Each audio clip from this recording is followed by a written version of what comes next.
भारत में सन 1857 की ऐतिहासिक क्रांति जिसमें एक सेना नायक ने अंग्रेजी हुकूमत के छक्के छुड़ा के रख दिए। Hello guys, welcome to my YouTube channel. तो गाइस, आज हम बात करने वाले हैं महान सेना नायक तात्या टोपे जी के बारे में। तात्या टोपे का जन्म महाराष्ट्र में नासिक के निकट पटोदा जिले के येवाले नामक गांव में सन 1814 में हुआ था। इनका वास्तविक नाम रामचंद्र पांडुरंग येवालकर था। इनके पिता बाजीराव पेशवा के गृह प्रबंधक विभाग के प्रधान थे। बाजीराव सन 1818 में बसाई के युद्ध में अंग्रेजों से हार गए।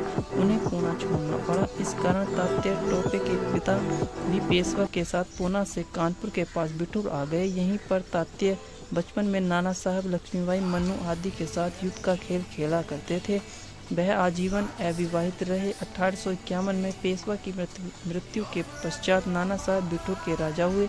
जब पेशवा बाजीराव बिठूर आए तो संधि के अनुसार उन्हें अंग्रेजों से पेंशन मिलती थी। उनकी मृत्यु के पश्चात यह पेंशन बंद कर दी। 29 मार्च 1857 को बैरकपुर बंगाल में मंगल पांडे के विद्रोह के बाद जब यह ज्वाला कानपुर पहुंची तो कानपुर उत्तरी भारत के सबसे बड़े विद्रोह केंद्र में से एक हो गया। कानपुर के पास ही नाना और उनके साथ तात्या टोपे रहते थे, जिनके साथ अंग्रेजों ने पेंशन व पेशवा का पद छीनकर बड़ा ही अभद्र व्यवहार किया। तात्या टोपे को पहली बार एक सेनानायक के रूप में अपनी सैनिक योग्यता के प्रदर्शन का मौका वर्ष 1857 में मिला, जब उन्होंने 6 जून 1857 को कानपुर छावनी में अंग्रेजों के बनाए कच्चे दुर्ग को घेर लिया।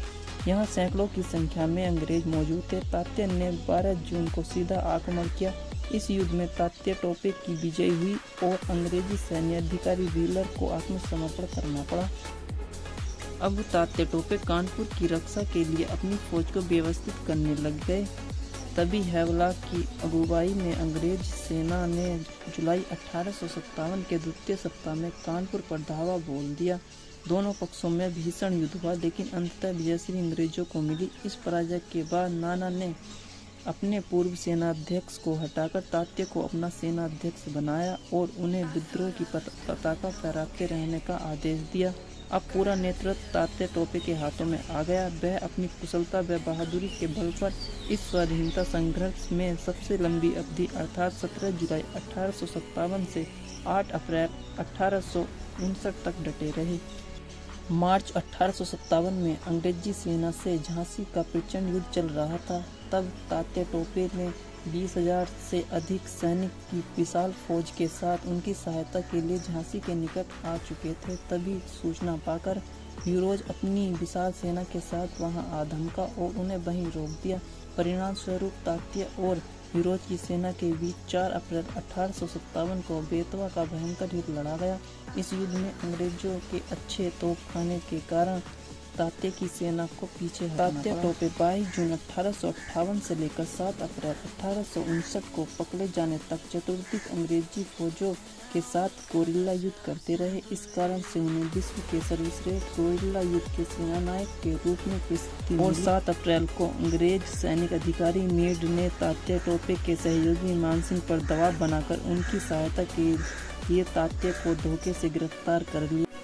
कड़ी यातनाओं के बीच 18 अप्रैल 1859 को सिपरी के दुर्ग के पास मरेड़ मैदान में उन्हें फांसी दे दी गई।